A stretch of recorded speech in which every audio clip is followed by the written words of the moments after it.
सीताराम कहिए, जाहि विधि राखी राम, ताहि विधि रहिए।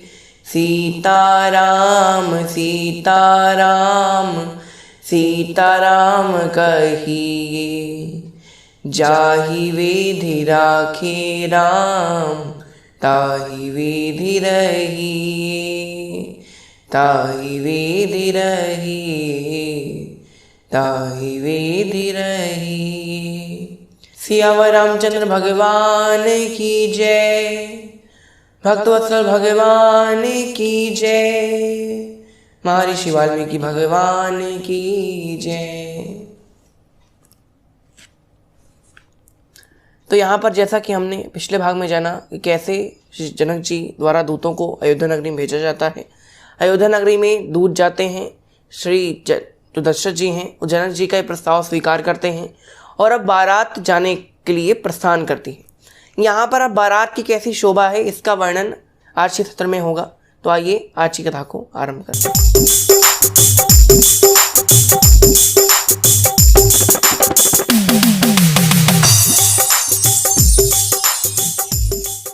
यहाँ पर अब राम जी की जो बारात है वो बड़ी ही सुंदर है। राम जी की बारात में भी राम जी नहीं है क्योंकि राम जी तो जनकपुरी में है, लेकिन यहाँ पर जो बारात दशरथ जी लेकर जा रहे हैं जनकपुरी में उसकी शोभा कहीं जा ही नहीं सकती। शोभा कहीं न जात विधि के ही, किसी भी प्रकार से इसकी शोभा कहीं नहीं जा सकती। इतनी सुंदर बारात है, इतना सुंदर सारा दृश्य है।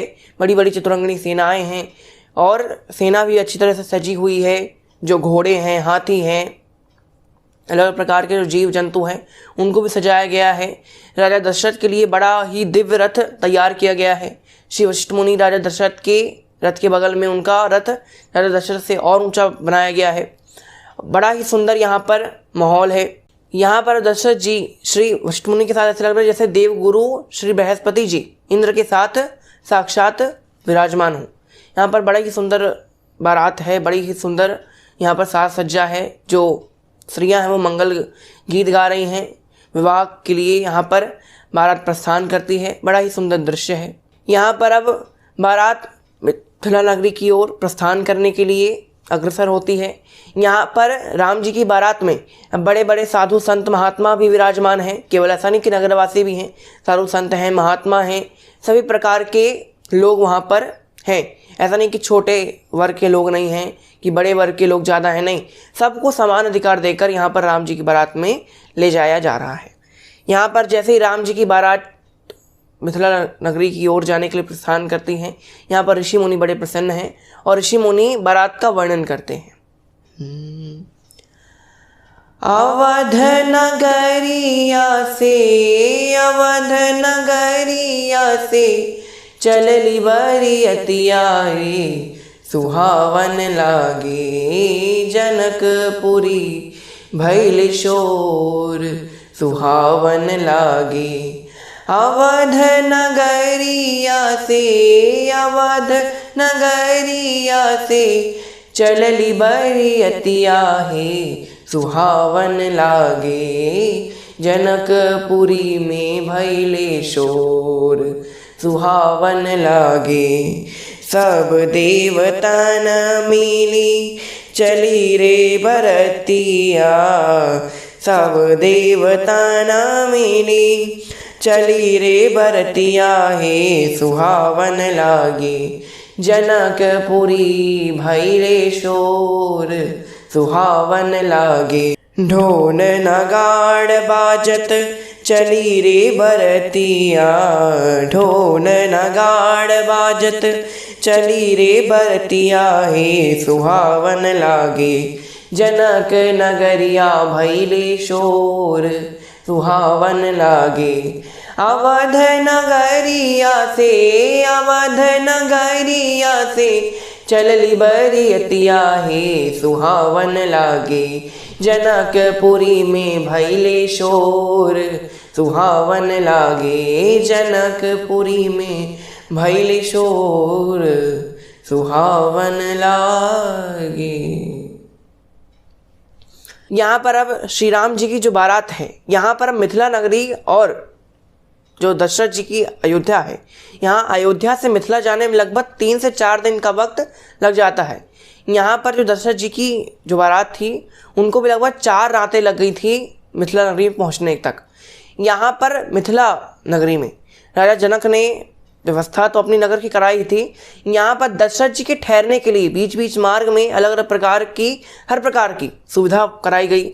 वहाँ पर लोगों के रहने के लिए, शयन करने के लिए, खाने पीने की सारी व्यवस्था जनक जी ने करा कर रखी हुई थी। पूरी सेना के लिए जितने लोग आए हैं और जिसको जो पसंद है उसको वही प्राप्त हो, ऐसी मंशा से जनक जी ने बीच बीच में जहाँ जहाँ बारात रुकती गई वहाँ वहाँ जैसे जनक जी को ये समाचार पहुँचा कि अभी यहाँ बारात रुकी हुई है, तो बारात के लिए हर प्रकार की सुख सुविधा जनक जी ने करवाई। यहाँ पर 4 दिन का मार्ग तय करके अब यहाँ पर बारात आ जाती है जनक जी के नगर में।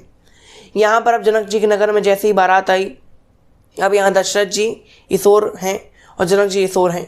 यहाँ पर अब जो ऋषि मुनि हैं वो मंगलाचार करते हैं। स्वस्ति न इंद्रो विद्धश्रवाः स्वस्ति नः पूषा विश्ववेदाः स्वस्ति नस्तारिक्षो अरिष्टनेमि स्वस्ति नो बृहस्पतिर्दधातु।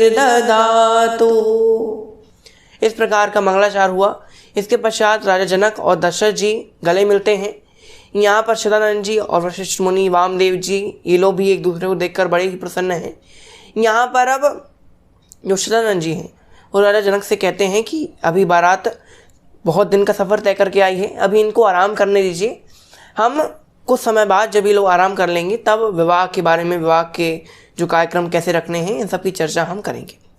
तब यहाँ पर वशिष्ठ मुनि, दशरथ जी, इन सब के लिए जनक जी अच्छे अच्छे कमरों का बंदोबस्त करते हैं। जनवासे में यहाँ पर बारात रुकी हुई है।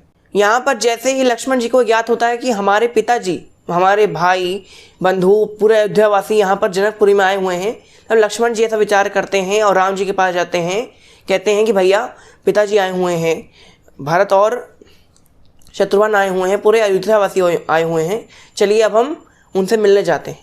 तब यहाँ राम जी की मर्यादा ये है कि राम जी कहते हैं रुको लक्ष्मण, अभी जो हैं हम अभी श्री विश्वामित्र जी के अधीन हैं, यानी विश्वामित्र जी हमें जो आज्ञा देंगे हमें वही करनी। तो हम बिना पूछे उनसे बिना पूछे हम पिताजी से मिलने नहीं जा सकते। यहाँ पीछे विश्वामित्र जी ये सारी बातें सुन रहे थे। विश्वामित्र जी कहते हैं धन्य हो राम तुम्हारी मर्यादा, ऐसी मर्यादा मैंने आज तक किसी भी पुरुष में नहीं देखी जैसी तुम्हारे अंदर। मैं तुमको तुम्हारे पिताजी के पास ले जाने के लिए आया हूँ, चलो अब चलते हैं। यहाँ पर विश्वामित्र जी श्री राम और लक्ष्मण को साथ में लेकर पहुँच जाते हैं दशरथ महाराज के कक्ष में। यहाँ पर दशरथ जी जैसे दूर से देखते हैं कि विश्वामित्र जी और राम और लक्ष्मण आ रहे हैं, एक तरह से ऐसा लगा जैसे मृत शरीर में, कोई मृत शरीर है उसमें किसी ने प्राण फूंक दिए हों, ऐसा प्रतीत हुआ। बड़ा ही सुंदर दृश्य है। भूप बिलो की जवही मुनि आवत सुनतः समेत उठे हर्षि सुख सिंधु महु चले था सीलेत मुनि दंडवत कीन महिषा बार बार पद रज धरि शीशा सौशिक राउली उरलाई कही असीस पूछी कुशलाई पुनि दंडवत कर दऊ भाई देखी नृपति और सुख न समाई सुत ही लाई दो सही सुख मेटे मृतक शरीर प्राण तनु भेटे पुनि वशिष्ठ पद सिर दिहनाई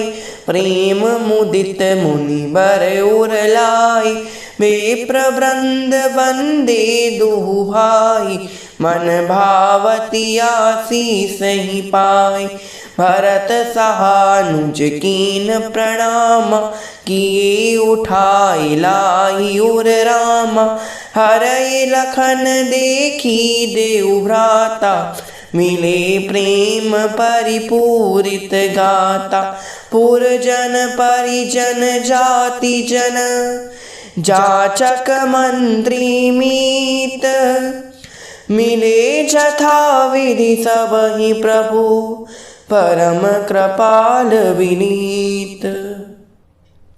अर्थात श्री राम और लक्ष्मण जी श्री विश्वामित्र जी के साथ जैसे ही पहुंचते हैं दशरथ जी के कक्ष में, वैसे ही सर्वप्रथम दशरथ जी श्री विश्वामित्र जी के चरणों में गिर जाते हैं, उनको प्रणाम करते हैं। इसके पश्चात राम और लक्ष्मण श्री दशरथ जी को प्रणाम करते हैं। उसी कक्ष में बैठे हुए थे श्री वशिष्ठ मुनि, तो वशिष्ठ मुनि को भी राम और लक्ष्मण प्रणाम करते हैं। यहाँ पर अब चारों भाई एक दूसरे से गले मिलते हैं, बड़े ही खुश हैं। यहाँ पर राम जी अब पूरी अयोध्यावासी से, यहाँ पर एक लाइन आती है, परिजन पुरजन जातिजन, यानी परिजन यानी रिश्तेदार से मिलते हैं, पुरजन यानी नगरवासी, जातिजन जो अलग अलग जातियों के लोग हैं, सबसे भगवान मिलते हैं।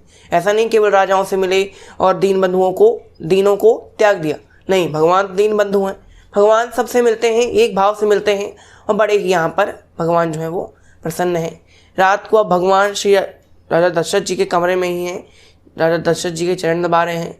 चरण दबाने के पश्चात राम जी पहुँच जाते हैं अपने कमरे में। अब राम जी भी अब यहाँ पर शयन कर रहे हैं, क्योंकि अब सुबह आगे की जो है वो बातें होने वाली हैं, मुहूर्त निकलेगा विवाह का, ये सारी अब चरित्र होने वाले हैं। तो अब इन सारी कथाओं में हम अगले सत्र में जानेंगे। तो आज की कथा को हम यही नाम देते हैं। आज के लिए बस इतना है। आपका बहुत बहुत धन्यवाद। घर पर रहिए, सेफ रहिए, मुस्कुराते रहिए। जय श्री राम।